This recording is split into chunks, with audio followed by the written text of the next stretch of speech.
21শে জুলাই একটা ধাঁধা, জানেন? 21শে জুলাই তুমি কার? রীতিমতো ধাঁধা হয়ে উঠছে। কার বলুন তো? ভালো তৃণমূলের, নাকি ওই কালীঘাটে মমতাপন্থী তৃণমূলের? ওমা, সেখানে তো এখন কেউ নেই। মমতা, অভিষেক, আহ কুণাল ঘোষ, কল্যাণ বন্দ্যোপাধ্যায়, মহুয়া মৈত্র, ব্যাস। তারপরে তো কাউকে খুঁজে পাওয়া যাচ্ছে না। এই তৃণমূলের 21শে জুলাই, নাকি ঋতব্রত বন্দ্যোপাধ্যায়, যাকে কেন্দ্র করে ভালো তৃণমূল তৈরি হয়েছে, 21শে জুলাই তাদের? 21শে জুলাই অবধি অপেক্ষা করুন।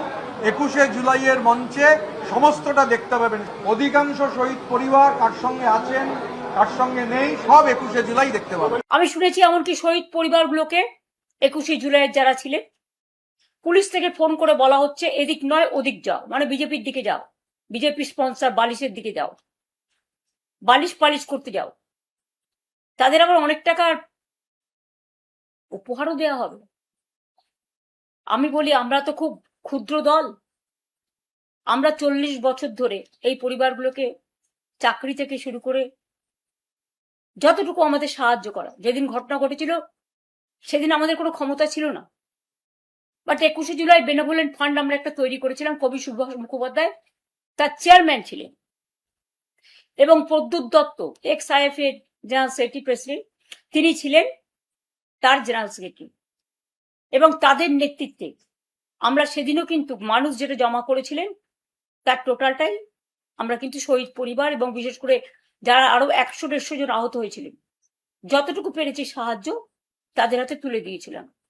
এবং প্রতি বছর আমরা শহীদ পরিবারকে ডাকিও সম্মান জানাই।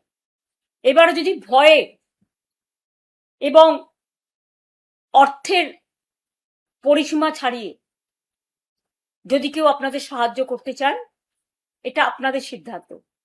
কিন্তু মনে রাখবেন, 40 বছর ধরে যারা প্রতিবার আমাদের প্রোগ্রামে এসছেন, আজকে দিন বদলেছে, সাময়িক। ভয় দেখাচ্ছে, সাময়িক। সন্ত্রাস দেখাচ্ছে, সাময়িক। টাকার লোভ দেখাচ্ছে, সাময়িক। এজেন্সির লোভ দেখাচ্ছে, সাময়িক। আমরা কিন্তু অমায়িক। আমরা আপনাদের ভুল বুঝছি না, আপনারা বুঝতে পারছি, আমরা বুঝতে পারছি আপনারা অনেক ঘেরা টোপে আছেন। আপনারা আমাদের সাথে এবছরটা থাকলেন বা না থাকলেন, হৃদয় জুড়ে আছেন। কিংবা একটু পিছিয়ে যায় যদি, অনেকটা পিছিয়ে গেলে কেমন যেন মনে হবে যে 21শে জুলাই তো আসলে যুব কংগ্রেসের। 21শে জুলাইয়ের ঘটনাটা যখন ঘটে, তখন তো মমতা বন্দ্যোপাধ্যায় ছিলেন যুব কংগ্রেসেরই সভানেত্রী। তার নেতৃত্ব হয়েছিল।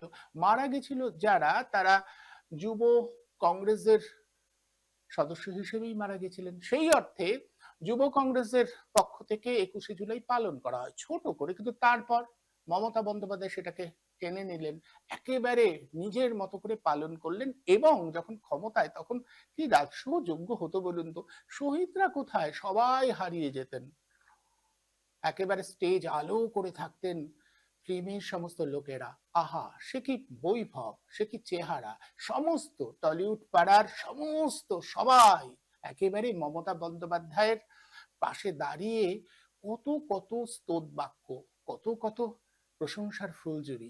সেই ফুলঝুরিতে তথাকথিত বিপ্লবী গায়ক, হ্যাঁ, কোট আনকোট বিপ্লবী গায়ক নচিকেতা কি বলেছিল জানেন?